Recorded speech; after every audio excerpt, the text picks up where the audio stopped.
अस्सलाम वालेकुम गाइज़। आज का जो हमारा टॉपिक है ये इंश्योरेंसेस के बारे में है कि जो एचआर के बेनिफिट्स होते हैं, जो हम कंपनसेशन बेनिफिट्स की बात कर रहे हैं, उसमें इंश्योरेंस का क्या रोल होता है और कौन कौन सी इंश्योरेंसेस हो सकती हैं और इंश्योरेंस कैसे एक एम्प्लॉय का एचआर के पॉइंट ऑफ व्यू से बेनिफिट हो सकता है।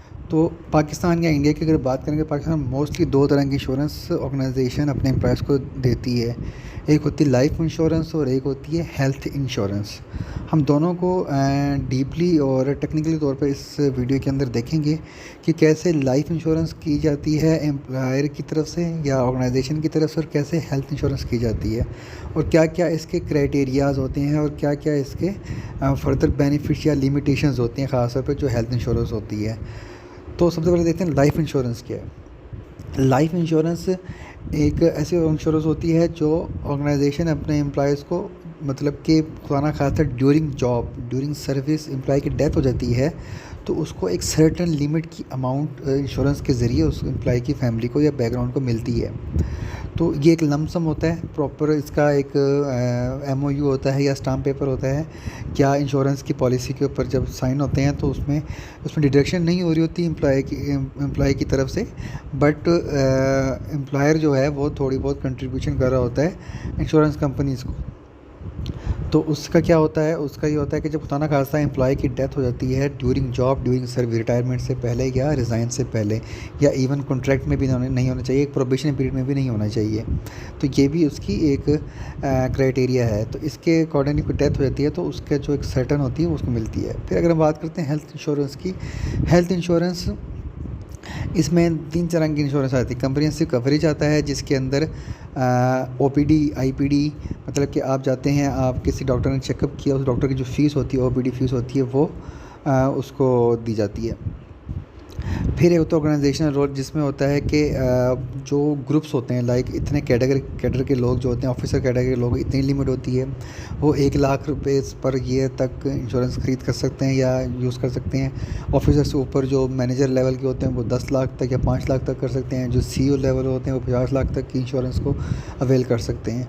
तो ये डिफरेंट रोल्स होते हैं। फिर इन्वॉल्विंग लैंडस्केप में ये होता है कि जो कॉर्पोरेट हेल्थ प्लान्स होते हैं, मींस के कौन से हॉस्पिटल्स इसमें इन्वॉल्व हो सकते हैं, कौन कौन से ट्रीटमेंट इसके अंदर इन्वॉल्व हो सकते हैं, लाइक कॉस्मेटिक सर्जरी इसके अंदर इन्वॉल्व नहीं हो सकती।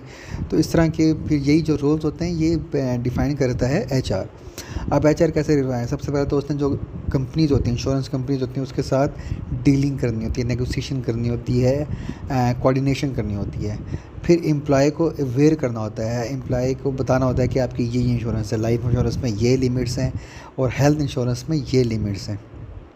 फिर क्लेम असिस्टेंस, कोई खुदा ना खास्ता एम्प्लॉय की डेथ हो जाती है लाइफ में या हेल्थ में, किसी का एक्सीडेंट हो जाता है या उसको कुछ सर्जरी या प्रोसीजर करवाना पड़ता है, तो उसका जो क्लेम होता है वो भी एचआर ही प्रोसेस करवाता है। फिर कंप्लायंस इंश्योरेंस में इसके अंदर लिमिट्स देखी जाती हैं, ख़ासतौर पर जो क्लेम के डॉक्यूमेंट्स होते हैं या रसीदें होती हैं उसको वेरीफाई एचआर ने करना होता है। और फिर जो खुदा ना खास्ता एम्प्लॉय की डेथ हो जाती है तो उसमें बेनिफिट्स उस एम्प्लॉय ने किसको लिखा होता है डॉक्यूमेंटेशन के दौरान, वो चेक करना होता है। फिर पाकिस्तान या इंडिया के अंदर इंश्योरेंसेस के की फ़ीचर या कौन कौन सी कंपनीज करवाई जाती हैं। पाकिस्तान में ख़ास तौर पे ईएफयू लाइफ इंश्योरेंस आती है, जुबली लाइफ इंश्योरेंस है, टीपीएल इंश्योरेंस है, स्टेट लाइफ इंश्योरेंस है।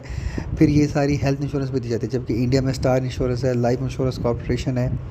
तो ये कंपनी जो हैं ज़्यादातर ऑर्गेनाइजेशन के अंदर इंश्योरेंस की सर्विसेज प्रोवाइड कर रही होती हैं।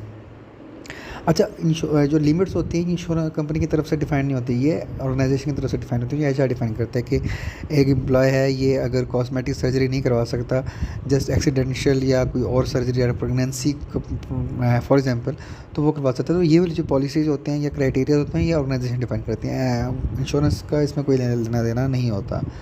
फिर इसके बाद अगर हम रेंजेस की बात करें तो कंप्रिहेंसिव रेंजेस में भी जो लग 1 लाख से 5 लाख की ये कैटेगरी है, 5 लाख से 10 लाख की पर ईयर के, ये भी एचआर या ऑर्गेनाइजेशन डिफाइन करते हैं अपने बेनिफिट्स में, जिसकी वजह से टैलेंट जो होता है वो अट्रैक्ट होता है। क्योंकि अगर एम्प्लॉय को पता होगा कि मैं यहाँ पे इंश्योर हूँ, मुझे खाना खासा कोई डेथ हो जाती है या एक्सीडेंट हो जाता है तो ऑर्गेनाइजेशन मुझे बेनिफिट देगी, तो रिटेंशन रिटेन रहती है, एम्प्लॉय छोड़ के नहीं जाता, एम्प्लॉय का जो मोरल है वो बूस्ट रहता है और जो उसका रिस्क है काम करने का वो कम से कम ही होता है छोड़ने का, या अपने आप को वो सेफ़ फील करता है। तो ये वाली जो चीज़ें हैं, इंश्योरेंस, हेल्थ इंश्योरेंस या लाइफ इंश्योरेंस, ये ऑर्गेनाइजेशन के लिए देना लाजमी भी है और ये एक बेनिफिट्स के साथ साथ एक मोटिवेशन भी है, एक इंगेजमेंट भी है एम्प्लॉय के लिए, जिसकी वजह से एम्प्लॉय ऑर्गेनाइजेशन छोड़ के नहीं जाता। तो ये इंश्योरेंस और लाइफ और हेल्थ का हमारा टॉपिक था। तो हमारा यहाँ पर जो कंपनसेशन बेनिफिट का है ये कंप्लीट हो रहा है।